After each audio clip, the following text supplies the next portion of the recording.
Wassalamualaikum warahmatullahi wabarakatuh. Perkenalkan, nama saya Fahrul Rozi, NIM 19051018. Baiklah, pada kesempatan kali ini saya akan menjawab pertanyaan-pertanyaan untuk memenuhi tugas UAS Hukum Kepalitan eh, kelas 4B. Sebelumnya yang saya hormati yaitu Bapak Arif Rahman SHMH sebagai dosen saya. Langsung saja, yaitu pertanyaannya itu apa yang dimaksud dengan PKPU dan permohonan kepalitan. Di sini yaitu PKPU ini adalah suatu proses di mana pengadilan melarang kreditor untuk memaksa debitur dalam membayar utangnya pada jangka waktu tertentu. Pada jangka waktu tersebut itu, debitur dapat mengajukan rencana perdamaian dengan para kreditornya secara sederhana. PKPU diartikan sebagai moratorium legal berupa penundaan pembayaran utang yang diatur dalam PKPU, merupakan salah satu cara yang ditempuh oleh kreditur atau debitur untuk mencapai penyelesaian utang piutang. Sederhananya, PKPU adalah putusan penundaan pembayaran utang secara legal melalui undang-undang demi mencegah krisis keuangan yang semakin parah. Dengan PKPU, maka debitur dan kreditur bisa mencari solusi bersama untuk mencapai penyelesaian utang piutang. Dengan kata lain, PKPU adalah bentuk perdamaian antara debitur dan kreditor.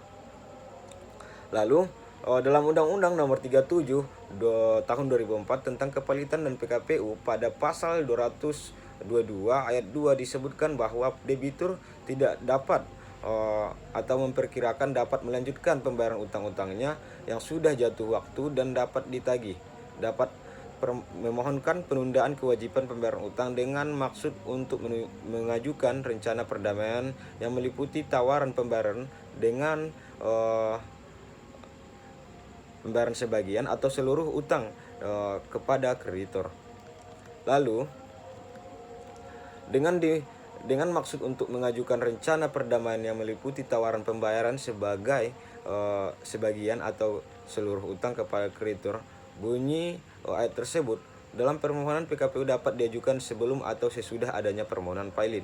Namun, permohonan PKPU diajukan paling lambat pada saat sidang pertama pemeriksaan permohonan pernyataan pilot. Jika permohonan pernyataan pilot dan PKPU diajukan pada saat yang bersamaan, maka permohonan PKPU yang akan diperiksa terlebih dahulu. Tujuan dari PKPU sendiri adalah dapat mencapai perdamaian antara debitur dan seluruh kreditor. Namun, apabila rencana perdamaian tidak tercapai atau pengadilan menolak rencana perdamaian, maka pengadilan wajib menyatakan debitur dalam keadaan pilot. Sementara itu, dalam pengajuan permohonan pernyataan pilot harus memenuhi beberapa syarat. Lalu, melansir mengenai permohonan pernyataan pilot diajukan ke pengadilan niaga, dan yang berhak mengajukan adalah kreditor, debitor, Bank Indonesia, Menteri Keuangan, Badan Pengawas Pasar Modal, dan jaksa. Kemudian debitor mempunyai 2 atau lebih kreditor dan tidak membayar lunas sedikitnya satu utang yang telah jatuh waktu dan dapat ditagih, dinyatakan pilot dengan putusan pengadilan baik atas permohonan sendiri maupun atas permohonan satu atau lebih kreditor, itu sesuai dengan pasal bunyi pasal ayat 2 pasal 2 ayat 1 Undang-Undang Kepalitan 2004. Pertanyaan yang kedua itu, apa yang dimaksud dengan perdamaian dalam PKPU dan apakah para pihak dapat menggugat hasil perdamaian yang telah dihasilkan lembaga lainnya seperti BANI atau lembaga lain? Jelaskan. Saya akan menjawab. Perdamaian PKPU dalam PKPU menawarkan cara-cara pembayaran seluruh atau sebagian utangnya sebagai upaya menghindarkan kepalitan, sehingga perdamaian berlaku secara hukum dan mengikat para pihak. Diperlukan pengesahan perdamaian dari pengadilan niaga. Kemudian dasar hukum dari akta perdamaian ini adalah pasal 130 Herzhain Inland Relation atau HIR yang menjelaskan putusan perdamaian sebagai berikut, yang memuat yang pertama yaitu jika pada hari yang ditentukan itu kedua belah pihak menghadap, maka pengadilan negeri dengan perantaraan ketuanya akan mencoba memperdamaikan mereka itu. Kedua yaitu jika perdamaian terjadi, maka tentang hal itu pada waktu sidang harus dibuat sebuah akta dengan mana kedua belah pihak diwajibkan untuk memenuhi perjanjian yang dibuat itu. Maka surat akta itu berkekuatan dan akan dilakukan sebagai putusan hakim yang biasa. Lalu yang ketiga itu terhadap keputusan yang demikian tidak diizinkan orang meminta naik banding. Lalu yang keempat itu jika pada waktu mencoba memperdamaikan kedua belah pihak itu perlu dipakai seorang juru bahasa, maka dalam hal itu hendak dituruti peraturan pasal berikut. Lalu mengenai apakah salah satu pihak dapat menggugat kembali hasil perdamaian tersebut? Jawabannya itu sebagaimana telah diuraikan di atas, dapat disimpulkan bahwa akta perdamaian mempunyai kekuatan yang sama dengan putusan pengadilan. Akta perdamaian disamakan dengan putusan akhir dan memiliki kekuatan eksekutorial. Sehingga jika salah satu pihak tidak melaksanakan keputusan yang tertuang dalam akta perdamaian, maka pihak lainnya yang dirugikan dapat meminta pelaksanaan eksekusi secara paksa oleh pengadilan. Oleh karena itu, suatu sengketa telah dibuatkan akta perdamaian atau dikuatkan dengan putusan pengadilan tidak dapat diajukan gugatan kembali. Pasalnya, akta perdamaian tersebut dipersamakan dengan putusan akhir yang berkekuatan hukum tetap. Pihak yang merasa dirugikan karena tidak dilaksanakan akta perdamaian tersebut dapat menempuh upaya hukum dengan mengajukan permohonan eksekusi kepada ketua pengadilan. Lalu pertanyaan yang ketiga itu, apakah terhadap putusan kepailitan yang diajukan oleh badan di luar hukum Indonesia dapat dilakukan eksekusi putusan? Jelaskan dengan contoh. Di sini akan saya jawab, yaitu mengenai eksekusi putusan pengadilan asing, ini dijelaskan oleh M. Yahya Harahap dalam bukunya yang berjudul Hukum Acara Perdata. Dalam buku tersebut dijelaskan antara lain yaitu bahwa putusan pengadilan asing tidak dapat dieksekusi di wilayah Republik Indonesia kecuali undang-undang mengatur sebaliknya. Yahya mengacu pada ketentuan pasal 436 Releasement of the Brookledge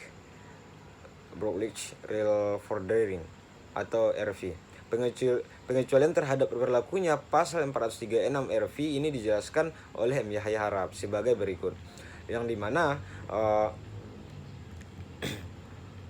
salah satu contoh yang dikecualikan adalah putusan hakim asing mengenai perhitungan pembagian kerugian yang menimpa kapal atau average umum berdasarkan pasal 724 Kitab Undang-Undang Hukum Dagang atau KUHD. Menurut ayat terakhir pasal ini dimungkinkan mengadakan perhitungan dan pembagian average di luar Indonesia apabila diadakan di luar Indonesia dan kemudian dijatuhkan putusan meskipun itu putusan hakim asing atau berdasarkan wewenang kekuasaan asing, putusan itu mengikat untuk diakui dan dieksekusi oleh pengadilan Indonesia. Atau berdasarkan perjanjian bilateral atau multilateral antara Indonesia dengan suatu atau beberapa negara sesuai dengan asas resiprositas. Hanya jalan ini yang dapat menembus larangan pasal 436 RV ini.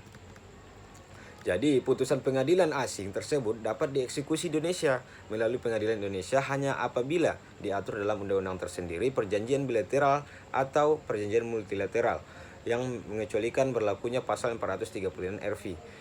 Prosedur untuk mengeksekusi putusan pengadilan asing ini yaitu oleh pengadilan Indonesia lanjut dijelaskan oleh M. Yahya mengenai mengutip dari pasal 436 ayat 2 RV bahwa satu-satunya cara untuk mengeksekusi putusan pengadilan asing di Indonesia adalah dengan menjadikan putusan tersebut sebagai dasar hukum untuk mengajukan gugatan baru di pengadilan Indonesia. Kemudian putusan pengadilan asing tersebut oleh pengadilan Indonesia dapat dijadikan sebagai alat bukti tulisan dengan daya kekuatan mengikat secara kasuistik. Yaitu yang pertama itu bisa bernilai sebagai akta autentik yang memiliki kekuatan pembuktian yang sempurna dan mengikat. Lalu yang kedua itu hanya sebagai fakta hukum yang dinilai secara bebas sesuai dengan pertimbangan hakim. Lalu pertanyaan yang keempat yaitu, apakah harta peninggalan dari pewaris yang mengalami kepailitan dapat dilakukan pembagian harta warisan?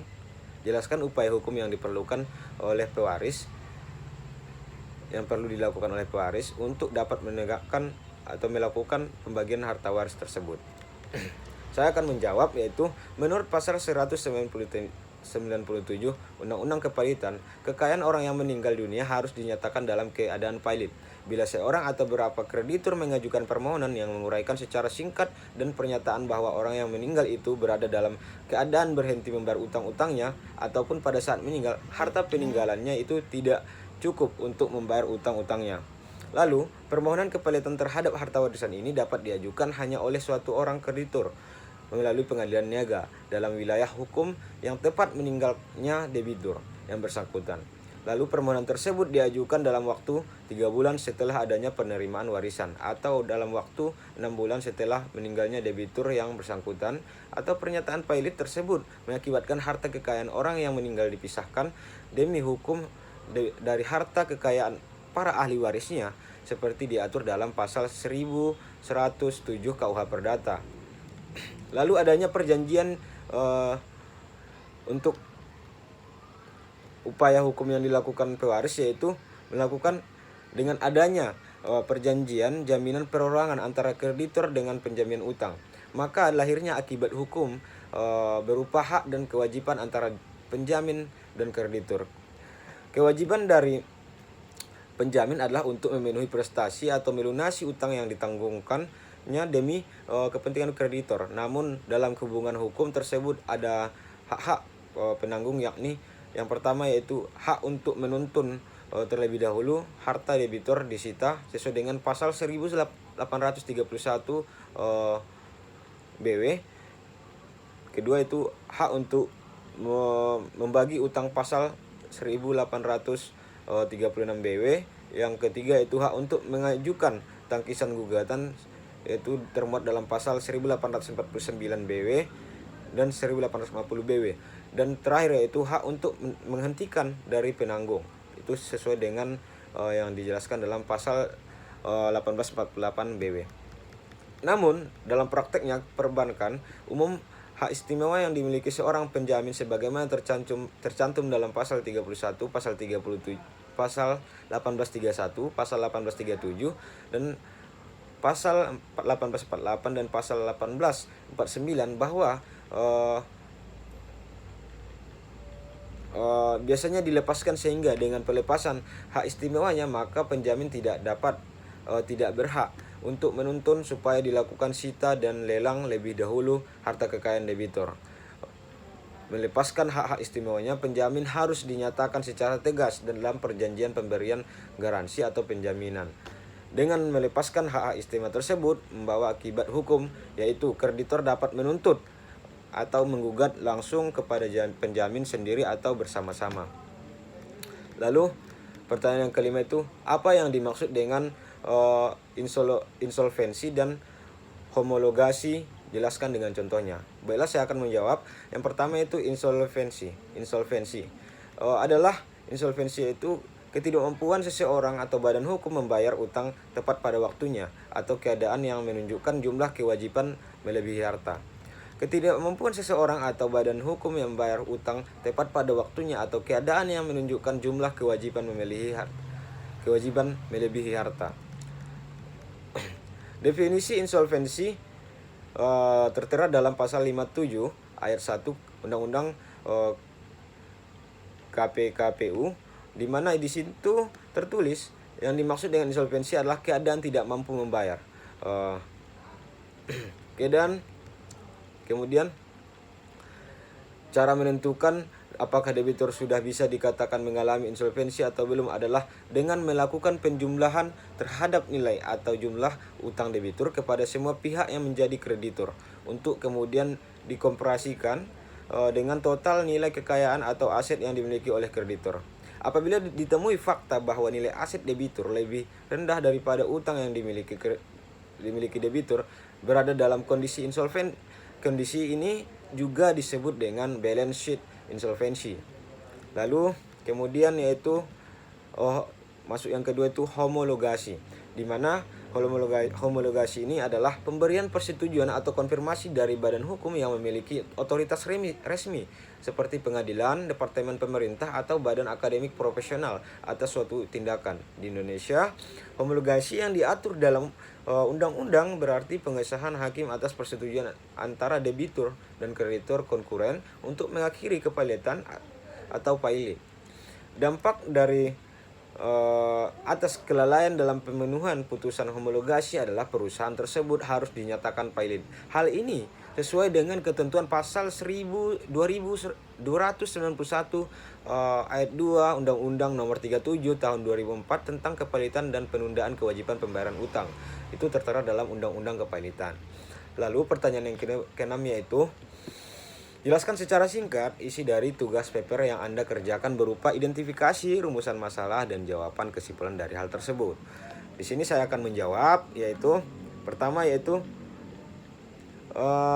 judul saya yaitu membahas perlindungan hukum kepada debitur dalam kepilitan pengembangan atau developer rumah susun, di mana saya mengambil rumusan masalah yaitu mengenai bagaimana perlindungan hukum kepada debitur dalam kepilitan pengembang atau developer rumah susun. Baiklah, saya langsung kepada isinya dan kesimpulannya, yaitu dalam kepilitan dikenakan adanya 3 macam kreditor, yaitu kreditor separatis, kreditor preferen, kreditor konkuren. Kreditor preferen mempunyai piutang yang berkedudukan istimewa atau privilege sebagaimana ditentukan ketentuannya pada pasal 1131 KUH Perdata dan pasal 1149 KUH Perdata.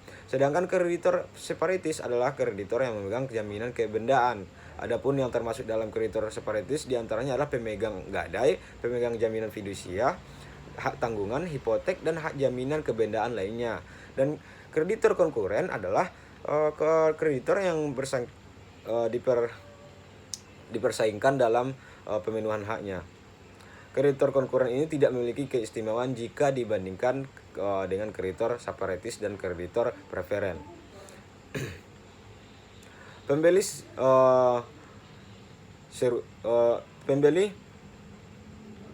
rumah susun termasuk dalam kreditor konkuren. Dalam kepilitan perusahaan developer, karena pembeli rumah susun merupakan kreditor yang tidak memiliki hak istimewa sebagaimana diatur dalam 1139 JO pasal dan pasal 1149 BW dan tidak memegang jaminan kebendaan. Lalu, seluruh kreditor dan dalam kepilitan memiliki perlindungan hukum yang sama. Yang membedakan adalah hak mendahulu dalam memperoleh pembayaran tagihan melalui penjualan aset-aset dari debitur pilot. Kemudian di mana kreditor preferen adalah yang paling mendahulu seperti upah buruh, tagihan-tagihan listrik, air, kebersihan, keamanan, dan pajak setelahnya adalah kreditor pemegang jaminan kebendaan. Dan yang terakhir adalah kreditor konkuren yang memperoleh pembayaran tagihan setelah pembayaran tagihan kreditor preferen dan kreditor separatis terpenuhi. Walaupun PPJB yang telah ditandatangani dengan developer menjadi hapus dengan ucapkannya putusan pernyataan pilot atas developer, pembeli Sarasun masih dapat menuntut ganti rugi, yaitu dengan mengajukan ketagihan melalui kurator. Pembeli sebagai kreditor konkuren dalam kepilitan perusahaan developer dapat mengajukan tagihan kepada kurator sesuai dengan aturan-aturan yang telah diatur dalam UU KPKPU. Dalam pengajuan tagihan melalui kurator yang telah ditunjuk oleh pengadilan niaga pada pengadilan negeri setempat. Kemudian para kreditor harus memperhatikan syarat-syarat yang telah diatur dalam dan menetapkan yang diatur dan ditetapkan, terutama mengenai jangka waktu pengajuan tagihan dan kelengkapan berkas-berkas pengajuan tagihan. Mungkin hanya sekian jawaban dari saya untuk memenuhi tugas ujian akhir semester hukum kepilitan. Saya Pak Rozi, jika ada banyak kesalahan saya mohon maaf. Assalamualaikum warahmatullahi wabarakatuh.